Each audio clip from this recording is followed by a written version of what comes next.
Hi friends, இன்றைக்கி நம்ம வீடியோவில் பவர் ஏஜென்ட் அப்படின்னா என்ன, அவங்களுக்கு உள்ள அதிகாரம் எவ்வளோ, அதில் உள்ள சிக்கல்கள், அதுக்கான தீர்வுகள், இதை பற்றின விஷயங்களை தான் பார்க்க போகிறோம். அதுக்கு முன்னாடி நம்ம சேனலில் போட்ட ப்ரீவியஸ் வீடியோ, அதாவது உயில் பற்றின தகவல்கள் கொண்ட வீடியோ லிங்க்கு கீழே டிஸ்கிரிப்ஷனில் தரேன். அதை போய் பாருங்கள். அப்படியே சப்ஸ்கிரைப் பண்ணி பெல் ஐக்கானை கிளிக் பண்ணி வச்சுக்கோங்க. வாங்க வீடியோக்குள்ளே போகலாம்.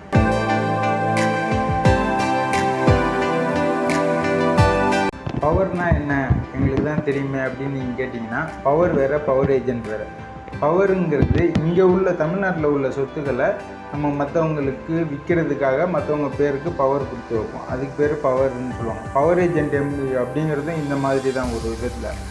இப்போ நீங்கள் அமெரிக்காவில் இருக்கீங்கன்னு வச்சுக்கோங்க, அங்கே இருந்துக்கிட்டே இங்கே தமிழ்நாட்டில் நீங்கள் உங்கள் சொத்துக்களை வாங்கணும். அதுக்கு நீங்கள் ஒரு பவர் ஏஜென்ட்டை தமிழ்நாட்டில் வைக்கணும்.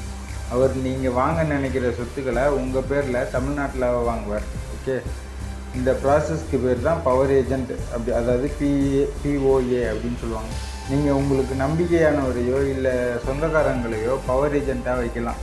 நெக்ஸ்ட்டு, அமெரிக்காவில் அதுக்கான டாக்குமெண்ட் ரெடி பண்ணி அமெரிக்காவில் உள்ள இந்த நோட்ரி பப்ளிக், அதாவது அங்கே உள்ள கவர்மெண்ட் அப்ரூவ் பண்ண பத்திரப்பதிவாளர் அவர்கிட்ட சைன் வாங்கி உங்கள் பவர் ஏஜென்ட்டுக்கு சென்ட் பண்ணணும்.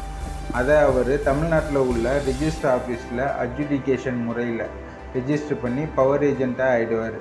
இந்த அட்ஜுடிகேஷன் ஃபீஸுக்கு 100 ரூபா கொடுத்தா போதும். POAன்னு சொல்கிற பவர் ஆஃப் ஏஜென்ட்டு மொத்தம் 105 ரூபா கட்டினா டிஸ்ட்ரிக்ட் ரிஜிஸ்டர் ஆஃபீஸர் இந்த அட்ஜுடிகேஷன் நம்பர் அப்படின்னு ஒரு நம்பரை கொடுத்துருவார். அது அந்த நம்பர் கொடுப்பார். அதோடய ஃபைல் அஃபிடேட்டிவ் ஃபார்ம்னு சொல்லுவாங்க. அதில் ரிஜிஸ்டர் ஆஃபீஸர் சைன் பண்ணி கொடுப்பாரு. இந்த நம்பரை வச்சு தான் அமெரிக்காவில் இருந்து தமிழ்நாட்டில் சொத்தை வாங்க முடியும்.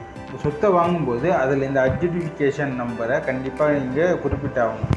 POA அப்படிங்கிற பவர் ஏஜென்ட்டுக்கு உள்ள அதிகாரம் பற்றி பார்ப்போம். சொத்து வாங்குறதுக்கு முழு அதிகாரமும் அவருக்கு இருக்குது.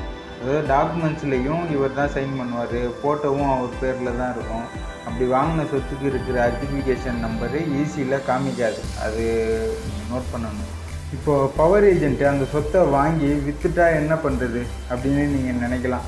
பயப்படாதீங்க, அதுக்கு ஒரு வழி இருக்குது. நீங்கள் வாங்கின ப்ராப்பர்ட்டியோட டீட்டெயில்ஸை டாக்குமெண்ட்டில் எழுதும்போது பவர் ஏஜென்ட்டுக்கு இந்த ப்ராப்பர்ட்டிஸ் வாங்க மட்டும்தான் உரிமை இருக்குங்கிற விஷயத்தையும் டாக்குமெண்ட்டில் எழுதிட்டா POA, அதாவது அந்த power agent, power of agent, அதை விற்கவோ அடகு வைக்கவோ முடியாது. அப்படியே வச்சாலும் அது செல்லாது. பிளட் ரிலேஷன்ஸில் உள்ளவங்களை பவர் ஏஜென்ட்டாக நிர்ணயிக்கும் போது அதில் நம்ம கொஞ்சம் உஷாராக இருந்துக்கணும்.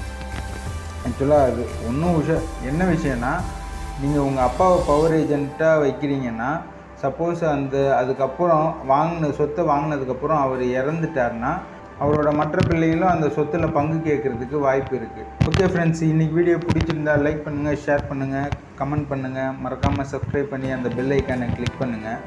அடுத்த வீடியோவில் நம்ம வெளிநாட்டிலேருந்து இங்கே லேண்ட் வாங்குறதுக்கான இன்னும் தெளிவான விளக்கங்களையும் அதில் உள்ள குழப்பங்களையும் பற்றி பார்ப்போம். பாய்.